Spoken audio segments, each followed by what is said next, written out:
তো এই ডিপার্টমেন্টে যোগদান করার পর আমার কাছে যেটা মনে হয়েছে যে বিগত বছরগুলোতে বাংলাদেশের সর্বোচ্চ বিদ্যাপীঠ থেকে অনার্স মাস্টার্স কমপ্লিট করে সবথেকে যোগ্য এবং দক্ষ এবং নিবেদিত প্রাণ শিক্ষকগুলো কিন্তু এই ডিপার্টমেন্টে তারা আসছে এবং নিরলসভাবে তারা কোমলমতি শিক্ষার্থীদের জীবন মান নিশ্চিতকরণে তারা নিরলসভাবে কাজ করে যাচ্ছে।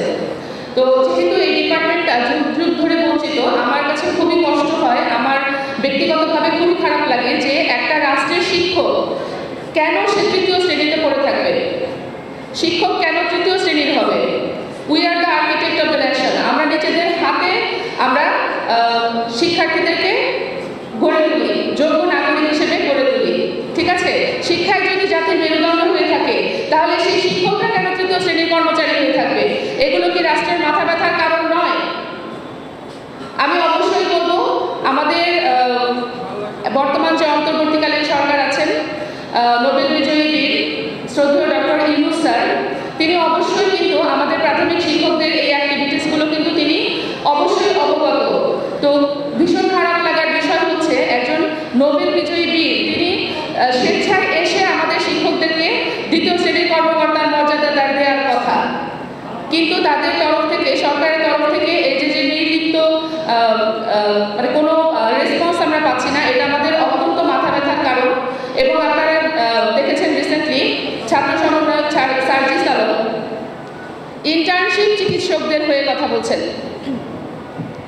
ইন্টার্নশিপ চিকিৎসকরা 25,000 টাকায় তারা সংসার চালাতে পারে না। আমরা 17,500 টাকায় কিভাবে সংসার চালাই? আমরা 17,500 টাকায় কিভাবে সংসার চালাই? নাকি আমরা শিক্ষক জন্য আমাদের কাছ থেকে সম্মান দিয়ে পণ্যওয়ালারা 2 টাকা কম রাখে? এটা আমার জাতির কাছে প্রশ্ন থাকলো। আজকে আমি এই সংবাদ সম্মেলনের মাধ্যমে যত ছাত্র সমন্বয়ক আছেন প্রত্যেকের দৃষ্টি আকর্ষণ করছি, আপনারা দয়া করে এবার শিক্ষকদের পাশে এসে দাঁড়ান। আপনারা ছাত্র, আপনারা শিক্ষকরা আপনাদেরকে তৈরি করেছে, শিক্ষকরা আপনাদেরকে তৈরি করে এখানে এনেছে। আপনারা সবার যদি সব জায়গায় যদি বৈষম্য নিরসন করতে চান, সর্বপ্রথম আগে শিক্ষকদের পাশে এসে দাঁড়ান। সর্বপ্রথম আগে শিক্ষকদের দুর্দশা, হতাশা, দুঃখ, কষ্ট, যন্ত্রণা আপনারা দূর করে দেন।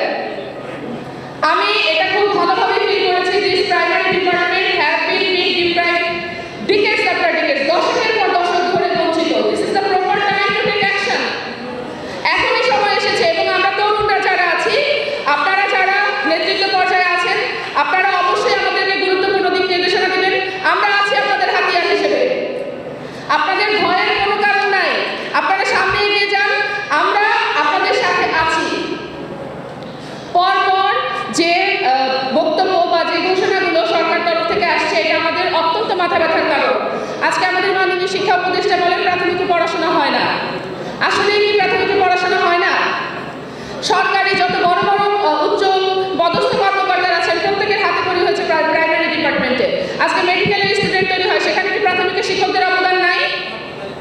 প্রাথমিকের শিক্ষকদের অবদান প্রত্যেকটা জায়গায় সর্বত্র। সেই প্রাথমিকের শিক্ষকদেরকে কেন মর্যাদা দিতে একটা কারণ নেই রাষ্ট্রে?